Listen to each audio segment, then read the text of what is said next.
Hello guys, अस्सलाम वालेकुम। कैसे हैं आप? आज फिर हाजिर हूं गोल्ड के वीकली एनालिसिस के साथ। और ये वीक गोल्ड का बहुत ज़्यादा इंपॉर्टेंट है क्योंकि इसमें दो इवेंट हैं। एक फेडरल रिजर्व की मीटिंग है, पॉल की स्पीच है, और दूसरा एनएफपी है, यानी कि एफओएमसी और एनएफपी एक ही वीक में, यानी कि धमाल की मूव होगी, दबा के मूव होगी, और आपको जितनी ज़्यादा मूव होगी उतनी ज़्यादा अपॉर्चुनिटी मिलेगी प्रॉफिट अर्न करने की।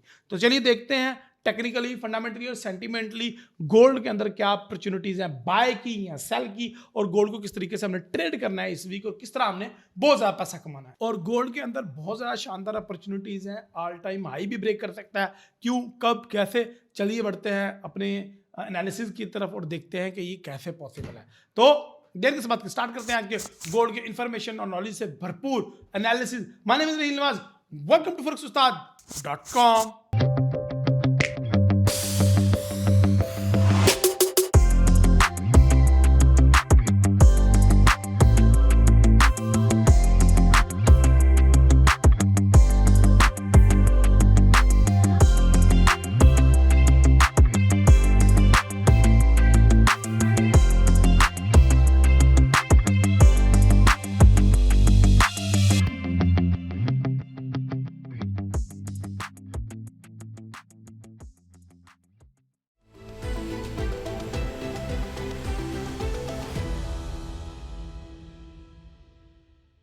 Welcome back guys. अब हम चलते हैं अपनी कंप्यूटर स्क्रीन पर, देखते हैं इस वीक कौन कौन से इंपॉर्टेंट कैलेंडर इवेंट है। ये वाला वीक काफ़ी ज़्यादा इंपॉर्टेंट है क्योंकि इसमें मंथ एंड हो रहा है, वीक एंड हो रहा है, तो इस वजह से 29 जुलाई सबसे पहला हमारा ट्रेडिंग का डे है। तो इसमें हम देखते हैं कि सबसे पहला गोल्ड का रिलेटेड तो कोई न्यूज़ नहीं। उसके बाद 30 जुलाई है मंगल वाला दिन, इसके अंदर ECB के consumer confidence and lots job opening है, तो ये भी काफ़ी ज़्यादा इंपॉर्टेंट रहेगा डे। इसके अलावा बुध वाले दिन जो है वो AUD का CPI का डाटा है। इसके अलावा बैंक ऑफ जापान का मॉनेटरी पॉलिसी है, एंड यूरो की फ्लैश सर्विसेज PMI है, पेंडिंग होम सेल USD का है, एंड सबसे ज़्यादा इम्पोर्टेंट डे बुध का है। उसकी वजह क्या है कि यहाँ पे फेड की मीटिंग है और US का ऑफिशियल रेट अनाउंस होगा। तो ये सबसे ज़्यादा इंपॉर्टेंट है। ये देखें जी, federal fund rate, FOMC statement और FOMC press conference, that is very very important day.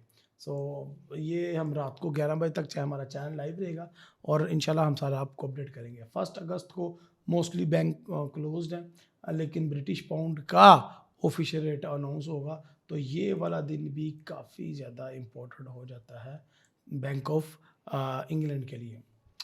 इसके अलावा इनकी प्रेस कॉन्फ्रेंस होगी, अनएम्प्लॉयमेंट क्लेम होगा जुम्मे वाला दिन, ISM मैन्युफैक्चरिंग और ISM सर्विसेज PMIs है। इसके अलावा फ्राइडे वाला दिन NFP का, क्योंकि मंथ एंड हो रहा है और उसके बाद पहला फ्राइडे है तो NFP तो आएगा ही। तो average early earning, non farm employment change और अनएम्प्लॉयमेंट क्लेम है। तो कुल मिला के ये वीक बहुत ज़्यादा इम्पोर्टेंट है, और इस वीक में बहुत ज़्यादा इम्पोर्टेंट डेवलपमेंट्स हैं। तो ये बहुत ज़्यादा इम्पोर्टेंट वीक होने वाला है, और मैं आपको टेक्निकल एनालिसिस करूंगा, लेकिन इससे पहले हम चलते हैं प्रोफेसर इरफान अशरफ की तरफ और जानते हैं कौन कौन से जियोपॉलिटिकल अपडेट्स हैं। जी इरफान साहब।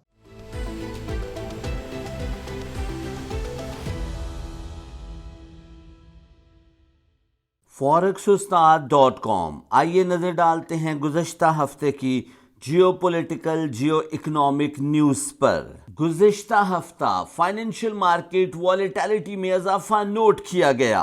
अमेरिकन इलेक्शन न्यूज़ की बिना पर गुज़श्ता हफ्ता financial market ups and downs का शिकार रही। डोनाल्ड ट्रंप असैसिनेशन अटैक के बाद अमेरिकन पॉलिटिक्स बहुत तेजी के साथ तब्दील हुई। 81 साला जो बाइडेन ने प्रेसिडेंशियल इलेक्शन से दस्तबरदारी का ऐलान कर दिया। रिपब्लिकन ने वाइस प्रेसिडेंट कैमिला हैरिस को प्रेसिडेंशियल इलेक्शन के लिए नामजद कर दिया। इलेक्शन से जो बाइडेन विड्रॉल और असैसिनेशन अटैक के बाद डोनाल्ड ट्रंप पॉपुलैरिटी में इजाफा नोट किया गया। नवंबर 2024 क्रिप्टो कॉन्फ्रेंस में डोनाल्ड ट्रंप क्रिप्टो करेंसी को अमेरिका की स्ट्रेटेजिक रिजर्व करेंसी के तौर पर इस्तेमाल करने का ऐलान करेंगे। अमेरिकन प्रेसिडेंशियल इलेक्शन उम्मीदवार कैमिला हैरिस लॉ ग्रेजुएट हैं। कैमिला हैरिस ने कंज्यूमर प्रोटेक्शंस के लिए बहुत सारे लॉज को बनाने में अपना बहुत अहम किरदार सरंजाम दिया है। कैमिला हैरिस ने as a law practitioner job market को रिपेयर करने, अनएम्प्लॉयमेंट को दूर करने और लोगों के मयारे जिंदगी को बेहतर बनाने के लिए बहुत सारे अहम कारनामे सरंजाम दिए हैं। कैमिला हैरिस के प्रेसिडेंशियल इलेक्शन उम्मीदवार नामजद होने के बाद रिपब्लिकन पॉपुलैरिटी में इजाफा नोट किया गया है। डोनाल्ड ट्रंप ने किसी भी डिबेट में कैमिला हैरिस के मुकाबले में आने से इनकार कर दिया है। फेड वॉच टूल के मुताबिक federal reserve bank of America सितंबर में इंटरेस्ट रेट कट करेगा। फेड वॉच टूल के मुताबिक interest rate cut probability 25 basis point से 50 बेसिस पॉइंट होने की प्रोबेबिलिटी में इजाफा नोट किया गया है। ब्लूमबर्ग रिपोर्ट्स के मुताबिक जनवरी 2025 तक federal reserve bank of America 150 basis point से इंटरेस्ट रेट को कट कर चुका होगा। ब्लूमबर्ग रिपोर्ट के मुताबिक डोनाल्ड ट्रंप DXY को कमजोर देखना चाहते हैं। गुज़िश्ता हफ्ते ग्रॉस डोमेस्टिक प्रोडक्ट GDP में इजाफा नोट हुआ। Personal consumption expenditure PCE inflation में भी इजाफा नोट किया गया। आने वाला हफ्ता इंटरेस्ट रेट कट न्यूज की बिना पर बहुत अहम हफ्ता साबित होगा। जुलाई के आखिरी हफ्ते में इंटरेस्ट रेट कट न्यूज से पहले और बाद वाले हफ्ते में इंटरेस्ट रेट कट न्यूज के बाद फाइनेंशियल मार्केट वॉलेटिलिटी में इजाफा नोट किया जाएगा। CPM ग्रुप्स रिपोर्ट्स के मुताबिक गुज़िश्ता हफ्ते मार्केट वॉलेटिलिटी की बिना पर गोल्ड प्राइसेस वॉलेटिलिटी ब्रैकेट में इजाफा नोट किया गया है। CPM ग्रुप्स रिपोर्ट्स के मुताबिक गोल्ड आने वाले 2 से 3 हफ्तों में $2300 से लेकर $2500 लेवल के दरमियान रोटेट कर सकता है। गुज़िश्ता हफ्ते DXY 0.1% डाउन होने के बाद 104.23 तक क्लोज हुआ। 10 ईयर यील्ड 0.2% डाउन होने के बाद 4.123 तक क्लोज हुए। गोल्ड की कीमत 2387.42 तक लॉक हुई। फाइनेंशियल मार्केट में डाउ जोन्स 0.12%, नैस्डैक में 0.43% और S&P 500 में 0.48% इजाफा नोट हुआ। US ऑयल $76 के आसपास, XNG 2.012 के आसपास और सिल्वर प्राइसेस $27 के आसपास तिजारत हो रहे हैं। आने वाले हफ्तों में कमोडिटी मार्केट में आप एक बहुत अच्छा जैकपॉट बाय तलाश कर सकते हैं। United state of America political news की बिना पर bitcoin prices ups and downs का शिकार हैं। आने वाले हफ्ते में BTC प्राइसेस 73,000 का ऑल टाइम हाई ब्रेक करने की भरपूर कोशिश करेगा, लेकिन इस अमल के लिए BTC करेक्शन के लिए डाउन है। गुज़िश्ता हफ्ते यूक्रेन रशिया बॉर्डर मसरूफ रहा। दोनों जानिब से एक दूसरे पर हमले। इस्राएली वजीर आजम नेतन्याहू ने ईरान पर लफ्जी गोलाबारी जारी रखी। उन्होंने कहा कि ईरान हिजबुल्लाह, हमास, हाउसिस और शिया ग्रुप के जरिए इसराइल पर प्रॉक्सी वॉर जारी किए हुए है। चाइना ईरान और रशिया के साथ अपने सफारती ताल्लुकात को बेहतर से बेहतर बनाने की कोशिश करेगा। रेड सी टेंशन की बिना पर XNG ऑयल ट्रांसपोर्टेशन मसाइल का शिकार हैं। रेड सी ब्लॉकेज की बिना पर ऑयल, सिल्वर और XNG का यूरोप की मंडी और अमेरिका में पहुंचना मुश्किल हो सकता है। कॉस्ट ऑफ ट्रांसपोर्टेशन में इजाफे की बिना पर कॉस्ट ऑफ प्रोडक्शन में इजाफा नोट किया जाएगा। गुज़िश्ता हफ्ते कैसी लुगार्ड और जे पॉवल ने कहा, हमें सबसे बड़ा खतरा साइबर क्राइम का है। गुज़िश्ता हफ्ते एयरलाइन साइबर ग्लिच की बिना पर दुनिया की एयरलाइन डिस्टर्ब रही। इमरजेंसी सर्विसेज भी मुतासर हुई और स्टॉक एक्सचेंजेस ने भी इस ग्लिच का असर कबूल किया। G20 कॉन्फ्रेंस में सबसे बड़ा एजेंडा साइबर ग्लिच को कंट्रोल करना हो सकता है।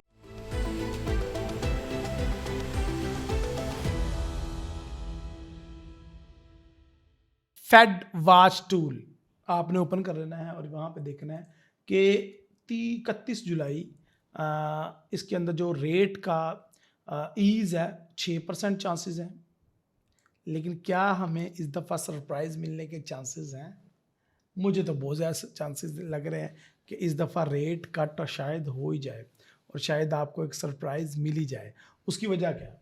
उसकी वजह ये है कि 18 सितंबर को जो मीटिंग हो रही है उसमें 100% रेट ईज़ के चांसेस हैं, रेट कट के चांसेस हैं। इसके अलावा 7 नवंबर को जो मीटिंग है उसमें भी हैं और 18 दिसंबर को जो है उसमें भी 100% चांसेस हैं रेट कट के। ये 100% प्रोबेबिलिटीज़ हैं। तो भाई ये तीनों को देखते हुए मुझे लग रहा है कि शायद फेडरल रिजर्व के ऊपर प्रेशर होगा और शायद हमें जुलाई में ही रेट कट देखने को मिल जाए, शायद। खैर, इसको हम देखते हैं, आगे टेक्निकल एनालिसिस करते हैं कि किस तरीके से ये मार्केट के ऊपर इम्पैक्ट डालेगा और क्या इस वीक हमने गोल्ड को बाय करना है या सेल करना है। चलिए बढ़ते हैं, स्क्रीन पर देखते हैं।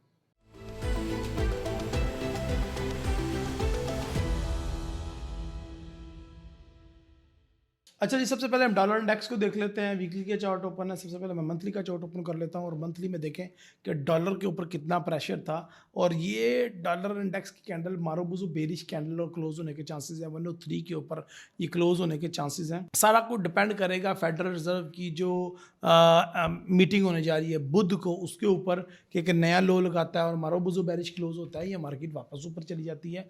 ये सारा कुछ डिपेंड करेगा पोल की स्पीच के ऊपर, आई थिंक सो, जो कि होने जा रही है बुध को रात 11 बजे पाकिस्तानी टाइम। अच्छा जी, तो ये मंथली है। उसके बाद आप वीकली को चेक कर लें तो वीकली में आपको नज़र आएगा कि एक मार्केट ने अपवर्ड एक बनाई है चीज़, लेकिन ये इसलिए भी काबिल कबूल नहीं है। उसकी वजह ये है कि मार्केट डाउन साइड पे आई है और इसने शायद अगर आपको नज़र आ रहा होगा तो उसने ब्रेकआउट किया और उसको रिटेस्ट करने के लिए ऊपर गई है और उसके बाद दोबारा से नीचे आएगी और 1 और 2 की तरफ चलती बनेगी।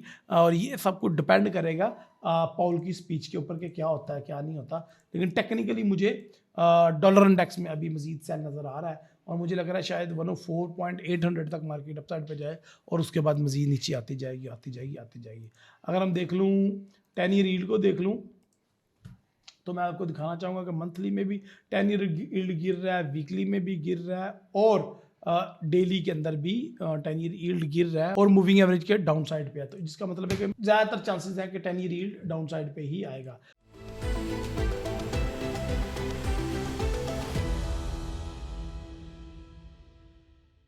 गोल्ड को भी मंथली से एनालिसिस कर लेते हैं हम। यहाँ पे बहुत ज़्यादा इंपॉर्टेंट चीज़ है, बहुत ज़्यादा इंपॉर्टेंट डेवलपमेंट है जिसको ज़रा गौर से देखना ज़रूरी है।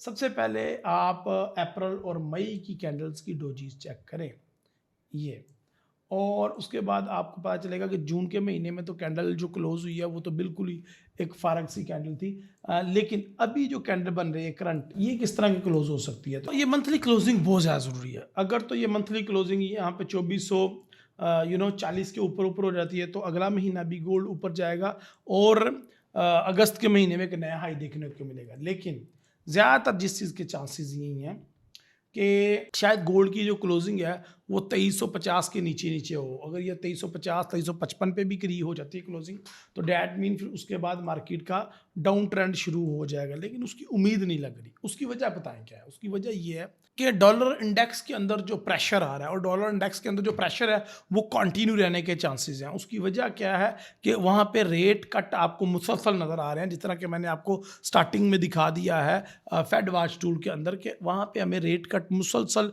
नज़र आते जा रहे हैं कि वहाँ पे अगले 2-3 महीने तक तो मुसलसल रेट कट है।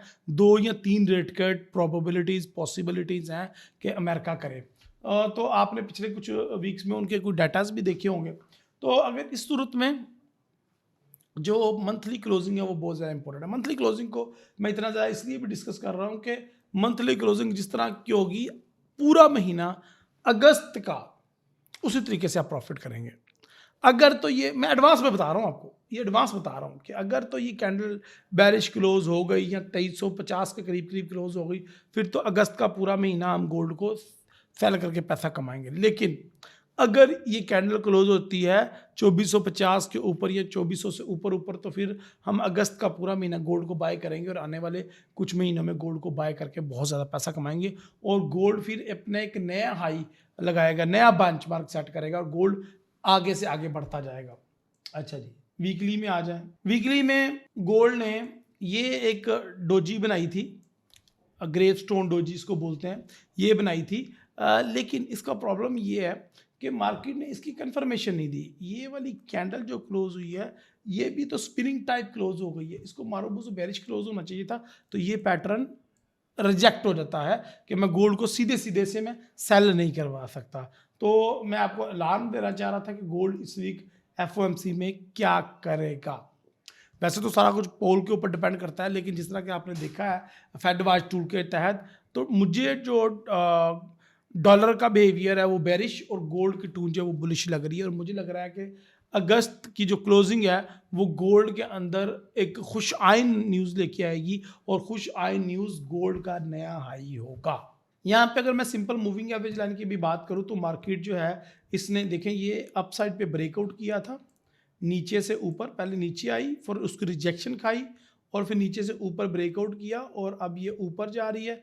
फिर मार्केट ने नीचे आके उसको रिटेस्ट किया और अब यहाँ से फिर वो दोबारा अपसाइड पे जाने के लिए तैयार है और मुझे लगता है कि 2500 को मार्केट ब्रेक कर जाएगी। तो मेरा बायस गोल्ड में बाय की तरफ है। टेक्निकली भी उसको देखें, उसकी वजह बात क्या, उसकी वजह कि गोल्ड का जो ट्रेंड है वो बाय साइड है, तो मैं गोल्ड के अंदर बाय बनना ज़्यादा पसंद करूंगा और गोल्ड की ट्रेड जो है वो बाय साइड की कम रिस्की है। तो गोल्ड जितना नीचे आए मुझे बाय करना है, क्योंकि मुझे पता है कि फंडामेंटली भी डॉलर वीक होगा तो उसकी भी जो फायदा है वो गोल्ड को होगा। सेंटिमेंटली जो डॉलर वीक होगा, जो हमें नज़र आ रहा है, उसका भी फायदा गोल्ड को होगा। तो मुझे लग रहा है कि अब मुझे लगता है कि गोल्ड कहीं ना कहीं इन्फ्लेशन के साथ मैच करना चाह रहा है, तो उसमें 100% लग रहा है कि शायद गोल्ड अब एक नया बेंचमार्क सेट करने के लिए तैयार है। और ये अभी नहीं, ये मंथ का एंड होने दें, वो मोस्ट प्रोबेबली जो अगला वीक होगा वो मेरा यही होगा, थंबनेल भी यही होगा कि बाय बाय बाय, आंखें बंद करके गोल्ड को बाय करें, लेकिन उसके लिए कंफर्मेशन चाहिए और वो इस वीक में मिल जाएंगी। और लेकिन इस वीक भी मैं गोल्ड को जितना नीचे आएगा बाय करना चाहूँगा। तो लेवल्स बता देता हूँ आपको, किन किन लेवल से आप बाय कर सकते हैं गोल्ड को इस वीक। तो गाइस लेवल लगे हुए हैं, आप लोगों के सामने लगे हुए हैं। तो सबसे पहला जो हमारा लेवल है 2360 का है कि मैं 2360 से गोल्ड को बाय करना चाहूँगा यहाँ से। दूसरा लेवल है मेरा कि वो ये 2335 के करीब करीब है, मैं 2335 के करीब करीब गोल्ड को बाय करना चाहूँगा। उसके बाद जो एंड वाला लेवल मेरा आ रहा है वो ये वाला है और ये बहुत इंपॉर्टेंट है। अब मुझे नहीं लगता कि मार्केट इसको टच कर पाए, तो इसको मैं थोड़ा सा डाउनवर्ड के थ्रू अपवर्ड ले जाता हूँ ताकि ये हमारा एक मैच हो जाए सही तरीके से। ये ले जी, तो मैंने यहाँ से स्टार्ट किया इसको, अपनी ट्रेंड लाइन को लो से स्टार्ट किया है और हम हाई की तरफ इसको ड्रैग करते हैं। तो ये कम से कम भी मुझे ये बता रहा है कि 2330 2335 दीज आर दी एरियाज जहाँ से मुझे एक अच्छा लॉन्ग टर्म के लिए बाय मिल सकता है। तो इस तरीके से कुछ मार्केट बाय में जाएगी और इस तरीके से आप इसको बाय करके प्रॉफिट करेंगे। ऑल टाइम हाई ब्रेक होगा उसको आप टारगेट करेंगे, क्योंकि मैं अपनी जो लॉन्ग टर्म ट्रेड्स हैं कुछ एडमिन फीस की वजह से और कुछ अर्ली बाइंग सेल क्लोज कर चुका हूँ एडमिन फीस की वजह से और कुछ और प्रॉब्लम्स की वजह से, तो अब मैं दोबारा जो हंट करूँगा वो 2300 के करीब से गोल्ड में बाय हंट करूँगा। इसमें जो मैंने वर्ड यूज़ कर दिया 2300 के करीब करीब, वो क्यों? वो इसलिए यूज़ किया है कि मार्केट में फ्लक्चुएशन ज़्यादा आएगी पॉल की स्पीच से पहले और उसके बाद। हमें सिर्फ और सिर्फ देखना है कि मुझे अच्छी बाइंग चाहिए और लॉन्ग टर्म के लिए बाय चाहिए, तो वो 2300 के करीब करीब जहाँ पे मुझे मिल जाए विक, मुझे मैंने वो पेंडिंग ऑर्डर रखने हैं और उधर से बाय करना है। और आपने मेक श्योर करना है कि 2350 के नीचे नीचे आपने कहीं से भी बायर बनना चाहना है। आप बस रहें तैयार, क्योंकि जब वो फेडरल रिजर्व अपने रेट कट करने की बात करेगा या हो सकता है वो कोई सरप्राइज दे दे, रेट कट कर दे या फिर कह दे कि जी हम, तो मार्केट पहले ही मूव लेना शुरू करती है, डॉलर इंडेक्स गिरना शुरू हो जाएगा और फिर मार्केट उसको ऑब्जॉर्व करना शुरू हो जाएगी। और जब अगली मीटिंग होगी तो फिर रेट कट हो भी जाएगा तो मार्केट उसका इम्पैक्ट नहीं लेगी, क्योंकि उससे पहले पहले मार्केट मूव ले चुकी होगी। तो आपने मेक श्योर करना है कि 2330 और 2300 के दरमियान। और अगर मैं आपको बड़े पॉइंट ऑफ व्यू से बताऊं तो 2350 के नीचे आपने बाय की ट्रेड लेनी है। मैं गोल्ड में सेल इस वीक आपको बिल्कुल भी सजेस्ट नहीं कर रहा। अगर गोल्ड बुरे तरीके से क्रैश होता भी है तो मैं बायर ही बनना पसंद करूंगा, जो कि लास्ट वीक हुआ भी है। लास्ट वीक मार्केट को लोगों को ट्रैप करने के लिए सेल साइड पे आई है, अपनी रीटेस्ट करने के लिए, रीबाउंस करने के लिए, स्टॉप लॉस हंट करने के लिए, पोजीशंस लेने के लिए। आपने घबराना नहीं है। हम जितना गोल्ड नीचे आएगा उसको बाय करेंगे इंशाल्लाह, बड़ा अच्छा प्रॉफिट अर्न करेंगे। क्योंकि मुझे लगता है कि मार्केट मंथली दिखाता हूँ आपको, शायद मार्केट ये एक दफ़ा लो लगाने के लिए 2348 और 2330 के करीब आए मंथली वीक बनाने के लिए, लेकिन क्लोजिंग देखनी पड़ेगी हमें। क्लोजिंग के ऊपर ही सारी बातें डिपेंड करती हैं और क्लोजिंग के ऊपर ही हमारी सारी ट्रेड्स डिपेंड करती हैं। लेकिन इस वीक हम बाय साइड ट्रेड करेंगे, जो कि हमारे लिए बहुत ज़्यादा ज़बरदस्त रहेगी और हेल्पफुल रहेगी। H4 के अंदर भी देखें, अगर आप मार्केट जब क्लोज हुई है तो बाय साइड वॉल्यूम भी था, पैटर्न्स भी बने हुए थे और मार्केट जो है वो अपसाइड पे जाना चाह रही। जैसे ही मूविंग एवरेज ब्रेक करेगी तो हम इसको बाय करना चाहेंगे। तो अगर मार्केट ट्रैपिंग के लिए डाउन साइड पे आएगी तो मैं सेल साइड पे कोशिश करूंगा कि प्रॉफिट ना कमाऊं, मैं बाय साइड की ट्रेड लेके फिर ही प्रॉफिट करूं। उसके मैंने लेवल बता दिए हैं। बाय 1 यहाँ से मैं ले सकता हूँ जहाँ मार्केट खड़ी है, बाय 2 मैं यहाँ से ले सकता हूँ और बाय 3 फाइनल बाय ये। तो ये सारी मेरी बाय के ही ट्रेड्स हैं।